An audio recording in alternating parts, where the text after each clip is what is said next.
Hi everyone, this is Farhana and welcome to my channel Create and Live FNJ. দেশে এবং প্রবাসে যারা frozen ভুড়ি অথবা বট অথবা ওটস পরিষ্কার কাটা এবং গন্ধমুক্ত করে রান্নার উপযোগী করে সংরক্ষণ নিয়ে সবসময় বিড়ম্বনায় থাকেন তাদের জন্য আমার আজকের এই ভিডিওটি। এই সবগুলো পদ্ধতির শেষে থাকছে সহজে এবং তুলনামূলকভাবে একটু দ্রুত ভুড়ি রান্নার রেসিপি। তাই দর্শক, ভিডিওটি একটি দীর্ঘ সময়ের হবে। প্রথমেই দেখিয়ে দিচ্ছি পরিষ্কার ও গন্ধমুক্ত করার নিয়ম। এখানে খাসি অর্থাৎ ছাগলের ফ্রোজেন ভুঁড়ির 2টা টুকরা আছে, যা ওজনে প্রায় অর্ধেক কেজি।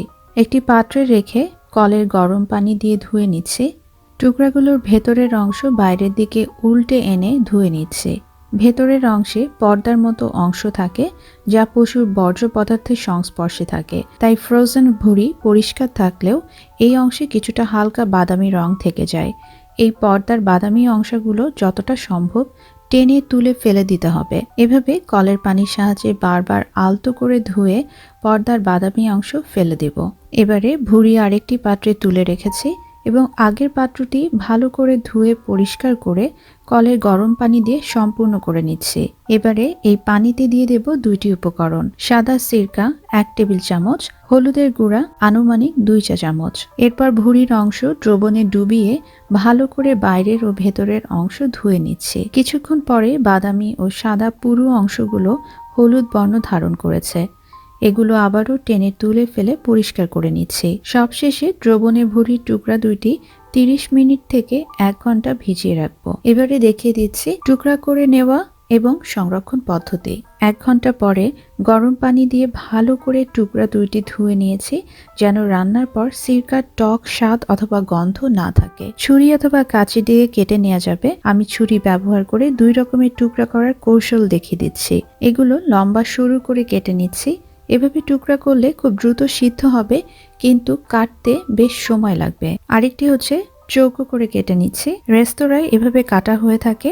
এগুলো সিদ্ধ হতে একটু সময় লাগে, কিন্তু কাটতে খুব কম সময় লাগে। সবগুলো অংশ কেটে নেওয়ার পরে এবারে একটি পাত্রে রেখে ছিটিয়ে দিচ্ছি আনুমানিক প্রায় 1 টেবিল চামচ পরিমাণের লবণ। ভালো করে মেখে নিচ্ছি। এরপর কলের গরম পানি দিয়ে আবারও ধুয়ে নেব।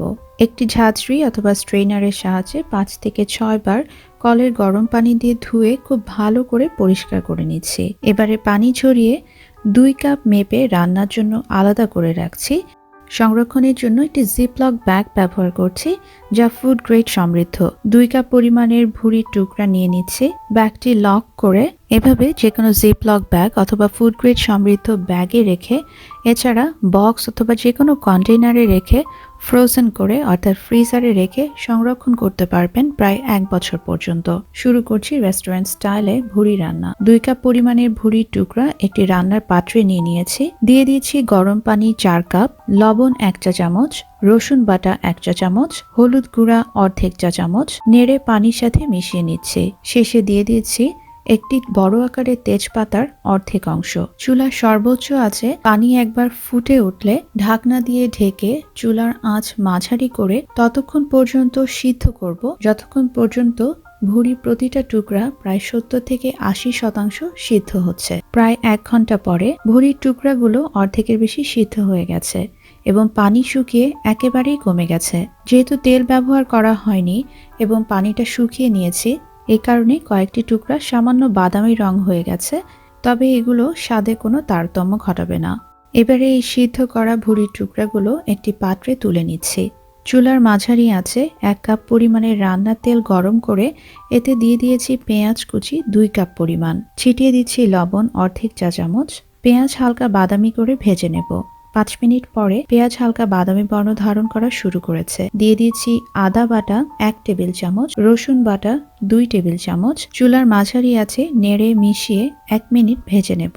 এরপর দিয়ে দিচ্ছি লবঙ্গ 2টি, সাদা এলাচ 5টি, তেজপাতা মাঝারি আকারের 2টি, দারচিনি টুকরা 3টি, প্রতিটি টুকরা 1.5 ইঞ্চি লম্বা, শুকনো মরিচের গুঁড়া 1 টেবিল চামচ, জিরার গুঁড়া 1 টেবিল চামচ, ধনে অথবা ধনিয়া গুঁড়া 1 টেবিল চামচ, হলুদের গুঁড়া 1 চা চামচ। নেড়ে মিশিয়ে নেব। দিয়ে দিচ্ছি পানি স্বাভাবিক তাপমাত্রার অর্ধেক কাপ। আবারও ভালো করে নেড়ে মিশিয়ে নেব। চুলার আঁচ মাঝারি রেখে ঢাকনা দিয়ে ঢেকে 3 মিনিট রান্না করব। 3 মিনিট পরে একবার নেড়ে মিশিয়ে নিচ্ছি। দিয়ে দিচ্ছি আগে থেকে সিদ্ধ করে রাখা ভুঁড়ির টুকরা 2 কাপ পরিমাণ।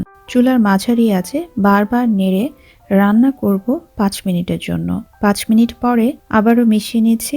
এই পর্যায়ে সম্পূর্ণ সিদ্ধ করতে যোগ করব পানি। দিয়ে দিচ্ছি গরম পানি 1 কাপ পরিমাণের। নেড়ে মিশিয়ে নিচ্ছি।